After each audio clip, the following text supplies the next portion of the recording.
Hello everyone. So this is Karthikeyan, biology faculty from SIMS Institute, Nanganallu. We will be discussing NEET 2019 biology solutions. In Antherinum, that is Snapdragon, a red flower was crossed with a white flower, and in F1 generation, pink flower were obtained. In a pink flowers were self, the F2 generation showed white, red, and pink flowers. So you all know it is an example of incomplete dominance. Okay, so the dominance factor is not expressed properly. So the genotypic ratio will be varying from 3 is to 1 is to 1 is to 2 is to 1. So both the genotypic and phenotypic ratio will be same. That is 1 is to 2 is to 1. Sorry, it is going to phenotypic ratio will vary. I'm sorry, I told that wrongly. Okay, the phenotypic ratio will vary from a normal monohybrid cross ratio of 3 is to 1 to 1 is to 2 is to 1.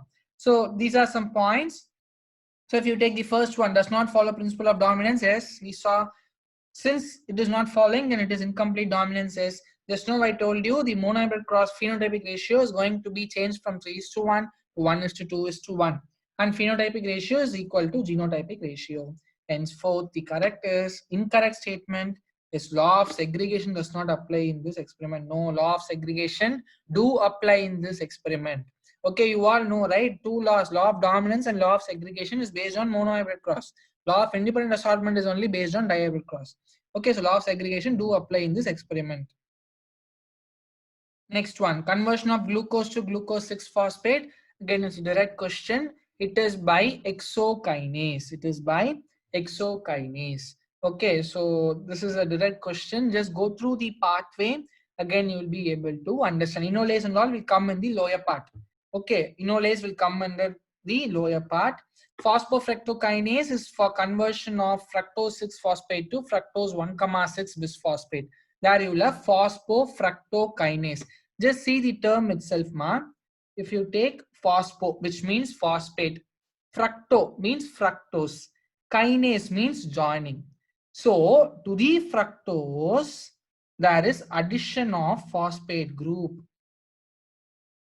So kinase na addition, fructo, kinase, phospho. So phosphofructokinase. So the next step, so this glucose will be converted to glucose 6-phosphate. This will be converted to fructose 6-phosphate by an isomerase enzyme. That will be converted to fructose 1,6 bisphosphate, and that is by phosphofructokinase. Enolase will be coming almost towards the end. So that is about the enzymes here. Drug called heroin is synthesized by, again, a direct question, acetylation of morphine. So if you take this picture, this portion is your morphine.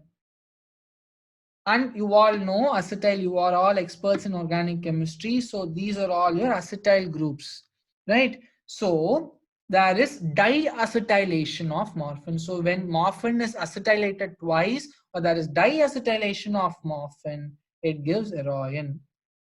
Okay, again, from human health and disease, drugs are very important. Where it is going to act, which causes hallucination, which is going to act on CNS, which is a painkiller, opioid groups, everything you should know. So morphine, maina, it is a painkiller, right? So just know the class of drugs properly. This is again a 6th standard question. Okay, so if you take lactobacillus, okay, curd, okay, sorry, this should come here, Saccharomyces cerevisiae. Okay, so I'm really sorry, there is some typo error here. Okay, and then Acetobacter aceti, acetic acid. Aspergillus niger, if you take citric acid. Okay, and what else I have missed? Saccharomyces, it is yeast, so it is concerned with your bread. Okay, so if you observe A2, B4, so the answer will be option 2. Okay, so it is option 2. So it is Saccharomyces. It's a fungi. Saccharomyces cerevisiae. Okay, so it's not curd cerevisiae. It is Saccharomyces cerevisiae. Now, again, an important part in evolution. Mastodonts with their correct brain size. Neanderthal man 1400 cc. Homo erectus, they will be 900 cc. Habilis 650 to 800 cc. Homo sapiens 1300 cc. Okay, so if you take A3, B4, C1 and then D2. Okay, so it is option 3. So some peculiar points. First hominid organism was Homo habilis, right? So, Dryopithecus, Australopithecus, they were fruit eaters. They did not eat meat, they were fruit eaters. Then the first hominid-like feature was only with this Homo habilis with a brain capacity of 650 to 800 cc. Okay, so Homo habilis brain capacity is important, and first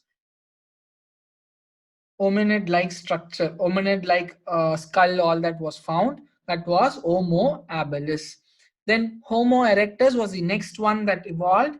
Okay, they were meat eaters. So meat eaters, maina, they were Homo erectus. Okay, with 900 cc. Then Neanderthal man. Neanderthal man, if you take, very important point is they used something called hides to protect their body, and they buried their body.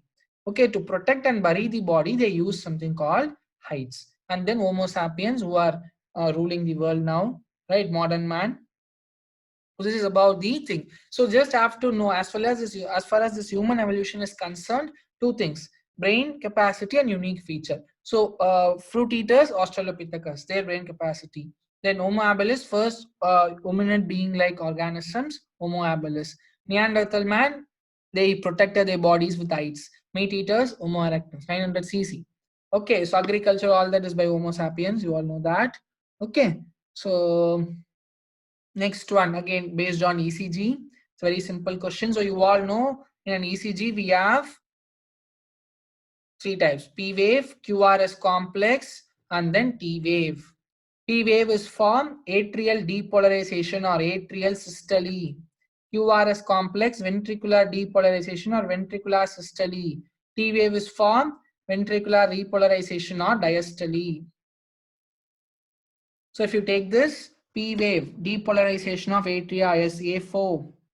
Then QRS complex, depolarization of ventricles as B1. C, T wave, repolarization of ventricles as reduction in the size of T wave. It is with coronary ischemia.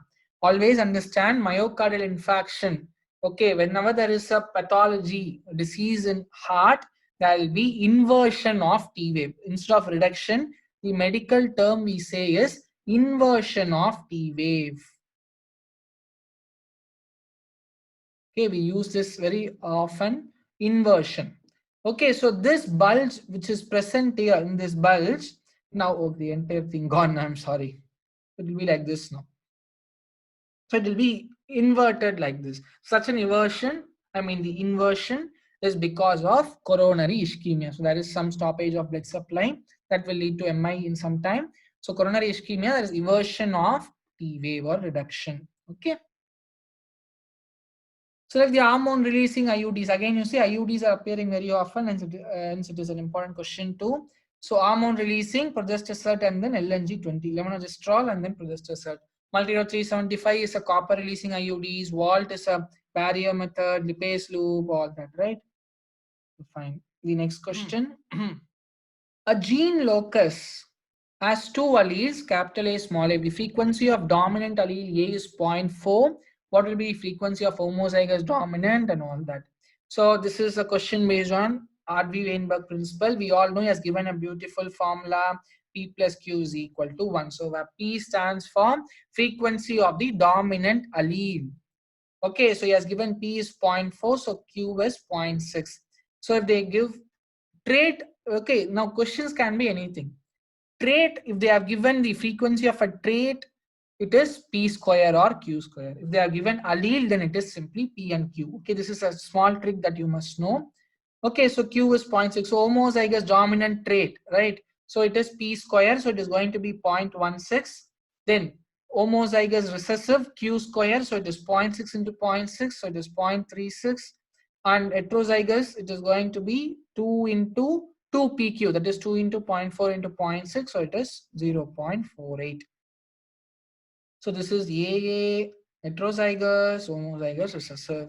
So the answer is with option 3. Which of the following is true for golden rice? It is a vitamin, it's a fortified biofortification against strategies. Direct question from NCERT with a gene from daffodil. Okay, so it is a vitamin A enriched food with a gene from daffodil. Bacillus thuringiensis, drought tolerant, all these will not come here. Okay.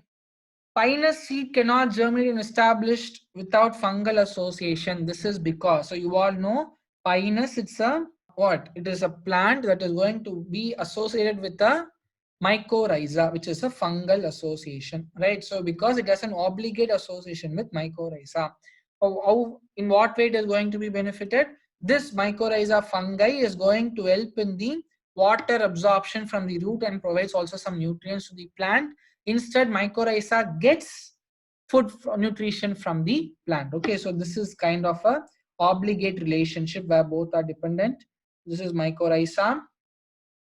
So mycorrhiza increases the water absorption in the roots, and it is also going to increase the nutrient absorption. So it is associated with roots of higher plants, mycorrhiza. And in turn, mycorrhiza is going to get what? Nutrients that is necessary for its metabolism from the plants.